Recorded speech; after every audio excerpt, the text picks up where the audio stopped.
You know this feeling. It feels like you've been practicing forever, but yet you still don't get any better.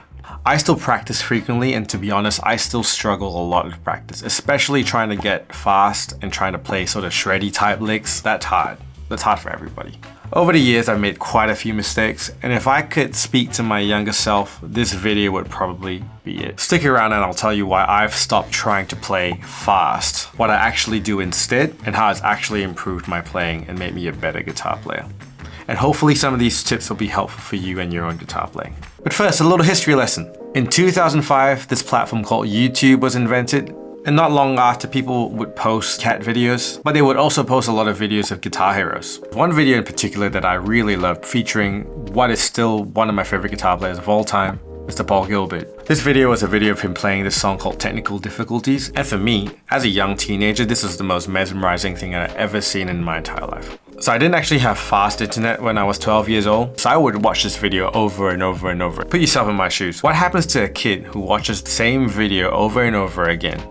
He basically tries to do it at home. So I then started looking for videos like how do you alternate pick and how do you increase your speed by 100 times. Now put yourself in my shoes again. I've been practicing these licks for months. Now suddenly I'm at a party and there's a guitar and there's people who are like, hey, you play guitar, you've been practicing for months. Play us a song, will ya?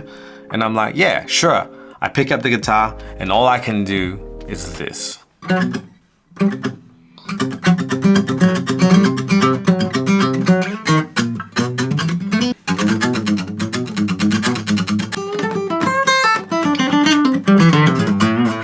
Now let me tell you something about shred licks. They don't really impress the girls the way you think they do. I think a lot of people at that party would have preferred that I just played them a song, I don't know, like Jason Mraz or something like that. But of course, shredding was all I could do. It was all I ever did. And the problem was that I was so focused on trying to shred that I completely forgot to practice everything else.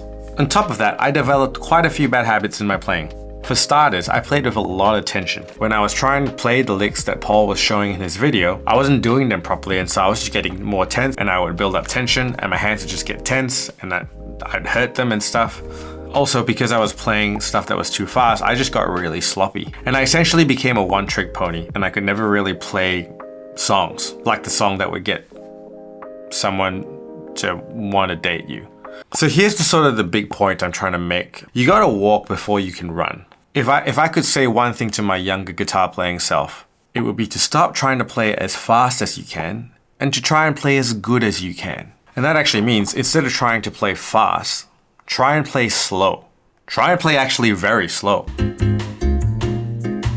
But not just slow for slow's sake. Slow with intention. And here's a really practical way to do this. Whenever you're practicing, decide what key you're going to be playing in, decide what chords you're going to play, and decide what scales and arpeggios you're going to be practicing. So I find when you actually decide beforehand, you actually develop something that's way more important than just your finger speed, and that's your musical mind. Let's give you an example. Let's say we've decided to play in the key of C major. So let's say I have C major. Now let's make it a little bit more interesting. Let's maybe do something like a C major 7. I'm paying attention to how I'm strumming it. All notes clear, clean, you can hear everything. You might even want to turn on the metronome and try stuff like this.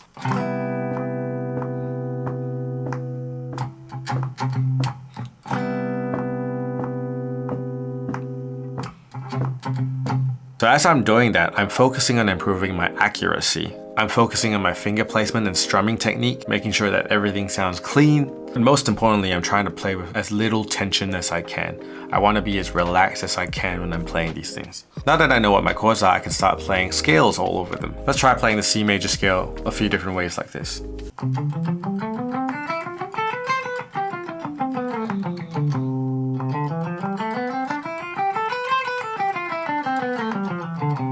So you'll notice that now I'm suddenly paying attention to the nuances of dynamics, how hard and soft I'm playing, how I'm choosing to articulate the notes. And as I said before, don't just do this as scales, do it with arpeggios as well.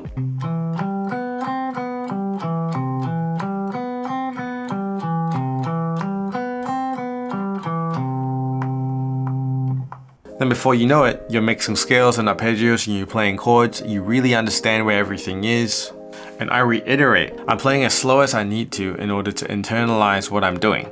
And if you can't do it at the speed that I'm doing it, just go a little slower. The important thing is letting your mind take over, not the fingers. Here's the really magical thing. The more you start to do this, the more you start developing good habits. Then when you start to try and play faster licks and more shreddy type things, you'll find that it actually gets easier.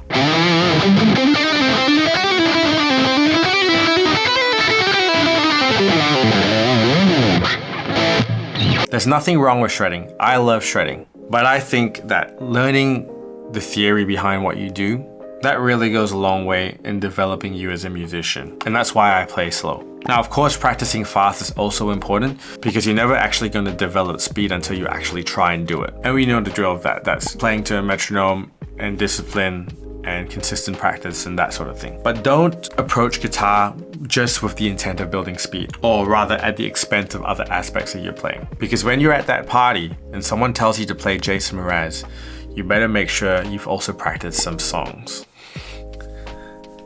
The best shredders are also the best musicians, and that's what we want to be too. I hope you enjoyed this video. If you like these, let me know, and do all the YouTube things like hit the bells and whatever. I also do covers on the channel here, so if you want to check those out, be my guest. But until next time, catch you later.